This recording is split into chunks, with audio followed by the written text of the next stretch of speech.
नाज़रीन, खबर शामिल करते हैं रहीम यार खान से, जहां एबीसी न्यूज के डिस्ट्रिक्ट रिपोर्टर जाम जहांसेब खमड़ा की रिपोर्ट के मुताबिक हेडदेगी का रिहायशी जहीर अहमद 6 बच्चों का बाप है। ड्राइवरी करके बच्चों का पेट पालता था, लेकिन किस्मत का फैसला, एक्सीडेंट हो गया। 4 बार पाँव का ऑपरेशन हुआ, शुगर ने हमला कर दिया, पैर का जख्म बढ़ गया, ड्राइवरी छूट गई। महंगाई ऊपर से बच्चे भूखे, शुगर का मर्ज बढ़ता गया, जख्म भी बढ़ गया। दूसरा कोई जरिया रोजगार ना था, बच्चों की तालीम छूट गई। जहीर बच्चों को लेकर कराची चला गया, जहाँ पर इसकी बीवी और जमा साला बच्चियां लोगों के घरों में 5000 माहाना पर काम करने लगी।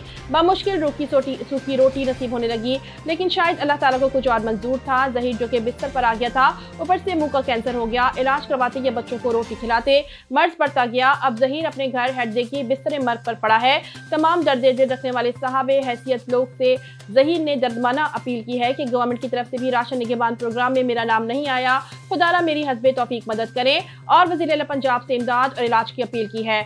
मदद के लिए इस नंबर 0302 368 2518 पर राब्ता किया जा सकता है।